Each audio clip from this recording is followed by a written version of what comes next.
अखिलेश यादव का जन्म 1 जुलाई 1973 को उत्तर प्रदेश के सैफई गांव में हुआ। वे एक ऐसे परिवार में पैदा हुए जहां राजनीति केवल पेशा नहीं बल्कि जीवन का हिस्सा थी।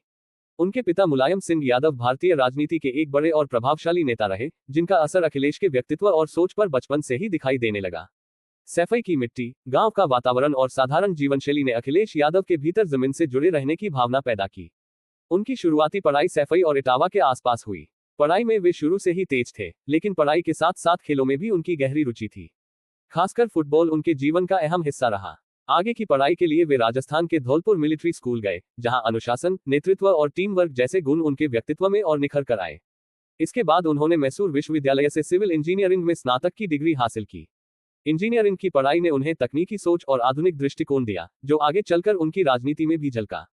अखिलेश यादव का राजनीति में प्रवेश किसी अचानक फैसले का नतीजा नहीं था, बल्कि यह एक स्वाभाविक यात्रा थी। उन्होंने अपने पिता के संघर्ष, आंदोलनों और राजनीतिक उतार चढ़ाव को बहुत करीब से देखा। साल 2000 में उन्होंने समाजवादी पार्टी की युवा शाखा को सक्रिय रूप से मजबूत करना शुरू किया।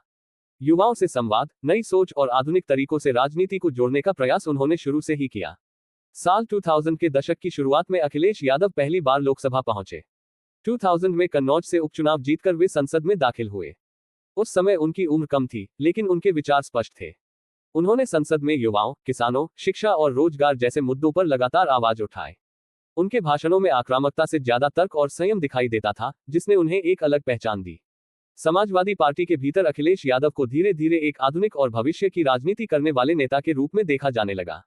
उन्होंने पार्टी के संगठन को तकनीक से जोड़ा, IT सेल को मजबूत किया और युवाओं को राजनीति में भागीदारी के लिए प्रेरित किया। इसी दौर में उन्होंने समाजवादी पार्टी को सिर्फ एक क्षेत्रीय दल नहीं, बल्कि एक नई पीढ़ी की आवाज बनाने की कोशिश की। साल 2012 उत्तर प्रदेश की राजनीति में एक ऐतिहासिक मोड़ लेकर आया। समाजवादी पार्टी ने विधानसभा चुनाव में बहुमत हासिल किया और अखिलेश यादव को मुख्यमंत्री पद की जिम्मेदारी सौंपी गई। 38 साल की उम्र में वे उत्तर प्रदेश के सबसे युवा मुख्यमंत्री बने। ये सिर्फ उम्र का रिकॉर्ड नहीं था, बल्कि एक नई उम्मीद का प्रतीक भी था। मुख्यमंत्री बनने के बाद अखिलेश यादव ने विकास को अपनी राजनीति का केंद्र बनाया। उन्होंने सड़कों, एक्सप्रेसवे, शिक्षा, स्वास्थ्य और IT सेक्टर पर विशेष ध्यान दिया। लखनऊ आगरा एक्सप्रेसवे और पूर्वांचल आगरा लिंक जैसी परियोजनाएं उनकी विकास नीति का उदाहरण बनी। उन्होंने लैपटॉप वितरण योजना के जरिए छात्रों को तकनीक से जोड़ने का प्रयास किया, ताकि डिजिटल इंडिया की सोच जमीनी स्तर तक पहुंचे। अखिलेश यादव का शासनकाल कई चुनौतियों से भी भरा रहा। कानून व्यवस्था को लेकर उनकी सरकार पर सवाल उठे, लेकिन उन्होंने सामाजिक योजनाओं और बुनियादी ढांचे के विकास को लगातार आगे बढ़ाया। उन्होंने समाज के कमजोर वर्गों, किसानों और युवाओं के लिए योजनाएं शुरू की, ताकि विकास का लाभ सभी तक पहुंचे। राजनीति के साथ साथ अखिलेश यादव का निजी जीवन भी सादगी भरा रहा। उनकी शादी डिंपल यादव से हुई, जो खुद भी राजनीति में सक्रिय रही और संसद की सदस्य बनी। उनका परिवार हमेशा उनके राजनीतिक जीवन में एक मजबूत आधार की तरह रहा। पिता मुलायम सिंह यादव से उनके रिश्ते में कई उतार चढ़ाव आए।